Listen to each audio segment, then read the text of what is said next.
No, I'm not. I've lived here just over 7 years. I moved here October 1st of 2001 to open my business up on the square, Go Communications. But I grew up in South Georgia in Brantley County.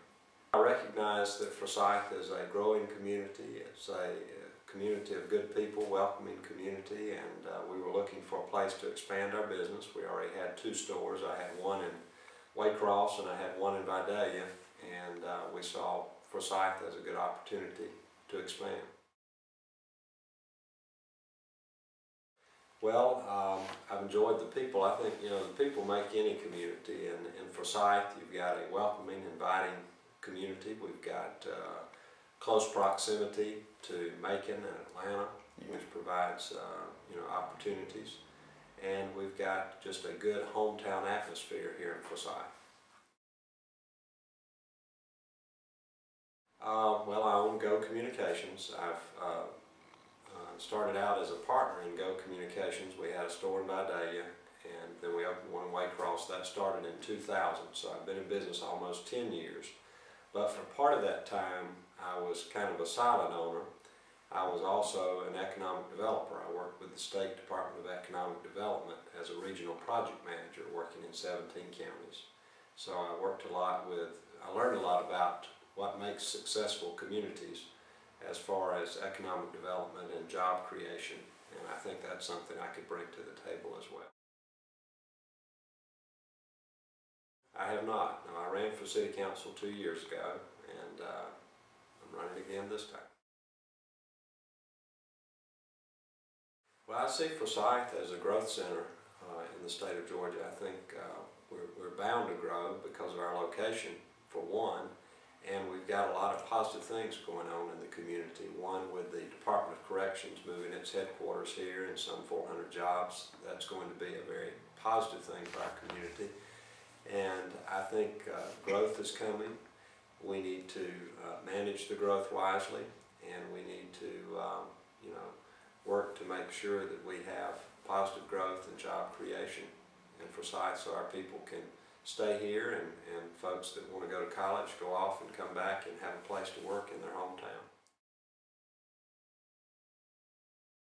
Of course, we're like any community, we do have problems, but I tend to look at the things that are positive or can be made positive, and I think we've got a lot of those. And right now I would see our challenges as the growth. With Department of Corrections coming in, we're going to have to be ready for an additional 400 people in the downtown area every day. So challenges for our roads is going to be an issue. Some of the things I'm talking about most on the campaign are, one, economic development, which, like I said, I have some unique experiences in as a former economic developer with the state. Two, I want to see us have a more efficient government. And what I mean by that is, we all have to pay taxes, and we just need to make sure that we as a city government are managing those tax dollars wisely. Everybody wants services. We just need to make sure that you're getting services in an efficient manner. We need to work together better as a city council, so cooperation is a key point that I've been talking about. And I think you just have to bring the right interpersonal skills to the table to make that happen. And I think I've got those skills. I know how to bring people together and work with different groups of people to make things happen. It seems like elected officials get into the business of putting out fires, and what's the next thing on the agenda, and they're not doing enough visioning. And I think we need to do some of that. I've talked to quite a few people who talk about recreation and wanting to see a swimming pool for the community. This has been talked about for years. Well, we've got $400,000 in the SPLOST designated for recreation. And I think we need to go forward with that. But I think we also need to look at other recreational opportunities for both young and old. But what I would like to see us do, as far as the swimming pool, which this is kind of an indication of the visioning that I'm talking about and the working together, is instead of just building a swimming pool, let's talk to the Board of Education, which may have some interest in a swim team, and let's see if we can put together an aquatics center that the whole community could enjoy, young and old. Maybe we have an indoor pool now instead of just an outdoor pool, and maybe we have a place where a swim team can work, and then year-round kids can go and swim, and older adults that want to go and have an organized swim,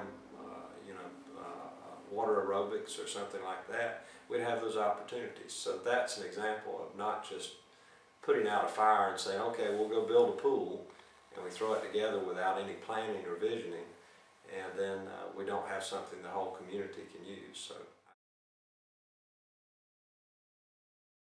I don't believe government has a place in business unless it's, a necessary service. And there are arguments can be made that, the government needs to provide water and sewer and fire protection and police protection. There are certain things that government historically has done and needs to be in the business of, and are not as well done by the private sector, it could be argued. But, a cable system, we're in the business of running a business, and we're losing nearly $500,000 a year on the cable company. So that's something that I see that needs to be corrected from a fiscal standpoint, which will help us, very quickly if we can find a buyer for that cable system or some other option besides losing that much money.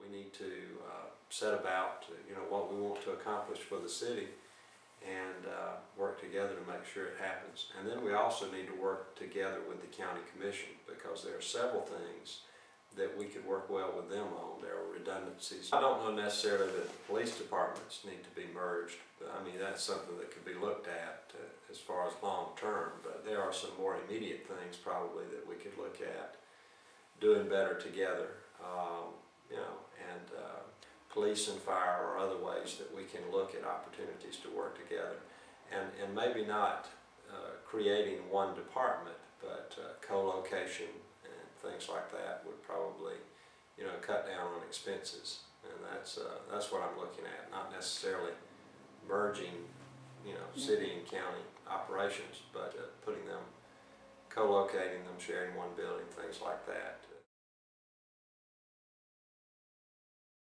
I just hope everybody will vote. We've got about 2,600 registered voters in Forsyth, and I think last election about 700 turned out. So I hope people will get excited about the election. This is about your future. This is about the future of Forsyth, and you've got an opportunity to go and vote on November 3rd, or you can vote early between now and then. But if you want progress, if you want economic development, which means jobs, if you want an efficient government, if you want more cooperation, then vote for me. I want to be a voice for the future of Forsyth. I want us to look forward. I want us to lift our heads up and think about a vision for, the next year, the next 5 years, 10 years, 20 years down the road. Where do we see Forsyth? I don't want to